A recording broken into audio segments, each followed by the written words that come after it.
എന്താടോ ചത്തവന്റെ പേര്? പ്രസാദ്. അച്ഛന്റെ പേര് നാരായണൻ.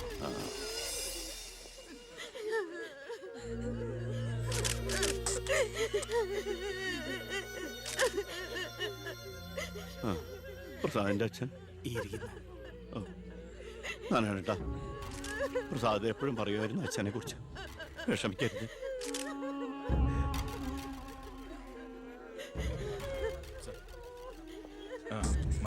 എക്സ്ക്യൂസ് മീ സാർ, പ്രസാദിന്റെ കൊലപാതകത്തെ കുറിച്ച് എന്തെങ്കിലും? പ്രസാദിന്റെ മരണം കേട്ടപ്പോൾ ഞാൻ ഞെട്ടിപ്പോയി. പാർട്ടിക്ക് നഷ്ടപ്പെട്ടത് ചൂട് മുശിരുള്ള ഒരു സജീവ പ്രവർത്തകൻ. പാർട്ടിയുടെ സജീവ പ്രവർത്തകൻ ചുളിവിൽ ഒരു രക്തസാക്ഷി ഉണ്ടാക്കിയെടുക്കുക. ആ പാവത്തിന് രാഷ്ട്രീയം എന്തെന്ന് അറിയുമല്ല. എന്താ സാർ, കൊലപാതകയെ കുറിച്ച് വല്ല തുമ്പും കിട്ടിയോ? പട്ടാ പകൽ എല്ലാവരുടെയും മുമ്പിലിട്ട് എന്നിട്ടും പ്രതിയെ പിടിക്കാൻ പോലീസിന് കഴിഞ്ഞില്ലെന്ന് വെച്ചാൽ നാണക്കേടാണ് സാർ. താൻ എന്തിനാ എന്റെ അടുക്ക ചൂടാവുന്നേ? അധികാരമുള്ളവർ പറയുന്നത് അനുസരിക്കാൻ എനിക്ക് കഴിയൂ. അധികാരം ഉണ്ടോ എനിക്ക്? എങ്കിൽ താൻ പറയുന്നത് അക്ഷരം പ്രതി അനുസരിക്കാൻ ഞാൻ. രാജ്യത്തിന്റെ തന്നെ അഭിമാനമാണ്. കൊലപാതകയെ പറ്റി വ്യക്തമായ സൂചന എനിക്ക് ലഭിച്ചിട്ടുണ്ട്. എങ്കിൽ പിന്നെ സാറിനെ അവരെ അറസ്റ്റ് ചെയ്തൂടെ? വെറുതെ അറസ്റ്റ് ചെയ്തിട്ട് കാര്യമൊന്നുമില്ല. സാക്ഷികൾ വേണം. അല്ലെങ്കിൽ കോടതിയിൽ നിന്ന് പുല്ല് പോലും ഇറങ്ങിപ്പോരും. സാക്ഷി പറയാൻ ആളുണ്ടാവണം. ആരും ഉണ്ടാവില്ല. ഉണ്ടെങ്കിലോ അധികാരികളുടെ ഒക്കെ ഉത്തരവിന് മേലെ നിന്നുകൊണ്ട് ഞാൻ പ്രതിയെ കസ്റ്റഡിയിലെടുക്കാം. ശിക്ഷ വാങ്ങിക്കൊടുക്കാം. കുട്ടികളുടെ മുന്നിലിട്ട് കുട്ടികളുടെ ഷോക്ക് ഇതുവരെ വിട്ടുമാറിയിട്ടില്ല. പ്രസാദിന്റെ അച്ഛനും അമ്മയും പെങ്ങളും ഒക്കെ അവരുടെ കണ്ണീര് നമുക്ക് കണ്ടില്ലെന്ന് അടിക്കാൻ പറ്റുമോ? വേണ്ട കുഞ്ഞെ, അവരൊക്കെ വലിയ വലിയ ആളുകളാ. എനിക്ക് ഇവളല്ലാതെ വേറെ ആരുമില്ല. കൊള്ളാവുന്ന ഒരുത്തരെ ഇവളെ കൈപിടിച്ചു കൊടുത്ത് മനസമാധാനത്തോടെ മരിക്കണം എന്നാ എന്റെ ആഗ്രഹം. ശരി, പ്രസാദിന്റെ കൊലപാതകത്തിൽ നിന്ന് നമുക്കങ്ങനെ ഒഴിഞ്ഞു മാറാൻ പറ്റൂ? ഒരു തരത്തിലും നമുക്കില്ലേ പങ്ക്? താൻ ഒരാൾ വിചാരിച്ചാല് കൊലപാതകയെ കോടതിയുടെ മുമ്പിൽ കൊണ്ടുവരാൻ പറ്റും, വ്യക്തമായ സാക്ഷിമൊഴികളോടെ. എന്നെ വിശ്വാസമില്ല ശരിക്ക്. ഞാൻ വരാം. ഏത് കോടതിയിൽ വേണമെങ്കിലും. മോളെ, ഒരു കുഴപ്പമുണ്ടാവില്ലമ്മേ.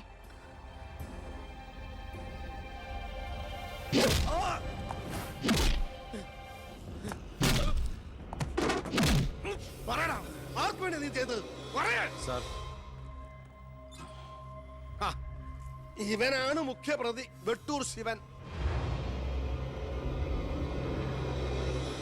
ഇതൊരു രാഷ്ട്രീയ കൊലപാതകമായി വളച്ചൊടിച്ചതിന് പിന്നിൽ ആരാണെന്ന് ഇവൻ അറിയാം. പക്ഷെ നീ കാരണം എന്റെ പെങ്ങള് പോലീസ് സ്റ്റേഷനായി പോയി. സാറിവിടെ നിൽക്കണോ? അല്ലെങ്കിൽ ഞാൻ നിന്നെ കൊണ്ട് പറയിപ്പിച്ചനെ കേട്ടോ.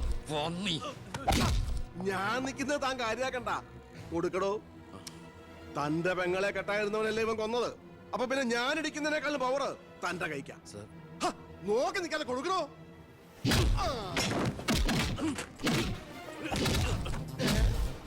തിരിച്ചടിക്കാൻ തന്റെ അച്ചു വീടോ? ഇടിച്ചു തന്നെയോ? ഇടിക്കടോ.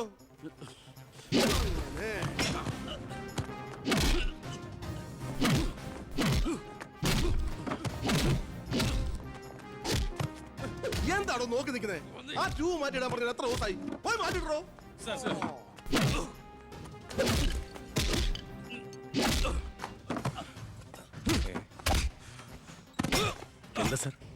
ഒന്നുമില്ലടോ. പോലീസ് സ്റ്റേഷനിൽ കൊണ്ടുവന്ന് പ്രതി ഓടി രക്ഷപ്പെടാൻ ശ്രമിച്ചു. പിടികൂടിയപ്പോ പറ്റിയ മുറിവുകളാണ് ദേഹത്തെന്ന് FIR എഴുതി ചേർത്ത്.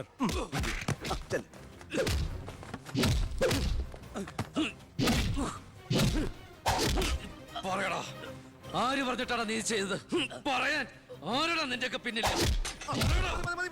മതി മതി, ഒരു ചാൻസ് കിട്ടിയെന്ന് വെച്ച് ഓവറാക്കരുത്. അവൻ ചത്തുപോവും.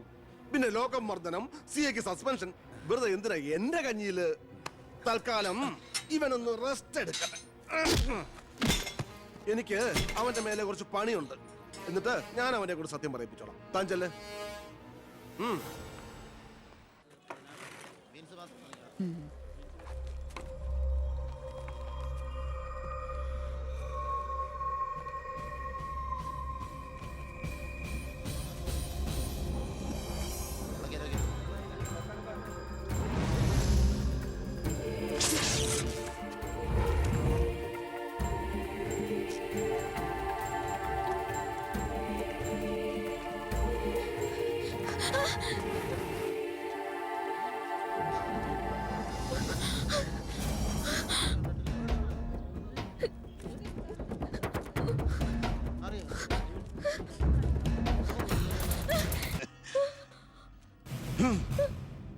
ഇനി ഇതിന്റെ പേരിൽ നമ്മൾ തമ്മിൽ കാണേണ്ടി വരരുത്.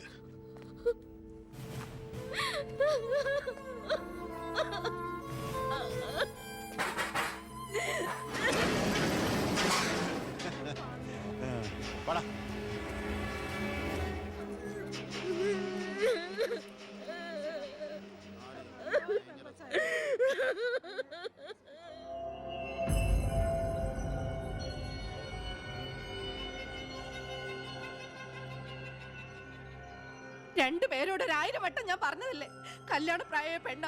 ഇനി ആരിവളെ എല്ലാം തൊലച്ചില്ലേ? അതിനിപ്പോ ഒന്നും സംഭവിച്ചില്ലല്ലോ. ആര് വിശ്വസിക്കും? ഇത്രയും പേരുടെ മുന്നിൽ വെച്ച് മറുപടി പറഞ്ഞു പറഞ്ഞു ഞാൻ മടുത്തു. എങ്ങനെ ആശ്വസിപ്പിക്കണ്ടെന്ന് എനിക്കറിയില്ല. ഈ സമയത്ത് പറയുന്നത് ശരിയാണോന്നും അറിയില്ല. ഒരു സഹതാപത്തിന്റെ പുറത്ത് ചോദിക്കുന്നതല്ല. എനിക്കിഷ്ടമാണ് അവളെ. ഞാൻ നോക്കിക്കോളാം, പൊന്നുപോലെ. രാഷ്ട്രീയ കുടുംബമല്ലേ, അവസരത്തിനൊത്ത് പലതും പറയും, നാളെ അത് മാറ്റിയും പറയും. തിരിച്ചറിവില്ലാത്ത പ്രായത്തിൽ നീ കൊടുത്ത കത്ത് മേടിച്ചു എന്ന് പറഞ്ഞ് ആട്ടി പുറത്താക്കിയതല്ലേ ഞങ്ങളെ. ഇപ്പതാ സാക്ഷി പറയാൻ കൊണ്ടുപോയി അവളുടെ ജീവിതവും നശിപ്പിച്ചു. ഇനി എന്ത് വിശ്വസിച്ച അവളെ നിന്റെ കൂടെ അയക്കേണ്ടത്? കൊല്ലൂല്ലെന്ന് എന്താ ഉറപ്പ്? മന്ത്രിയുടെ മോൻ എന്ന പദവിയല്ലാതെ ഇവളെ കൊണ്ടുപോയി പോറ്റാൻ നിനക്ക് വല്ല ജോലി ഉണ്ടോടാ?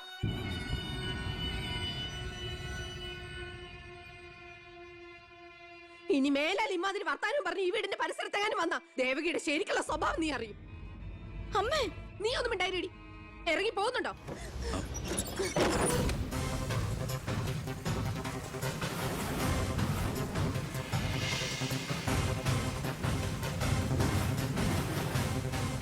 ഇടയ്ക്ക്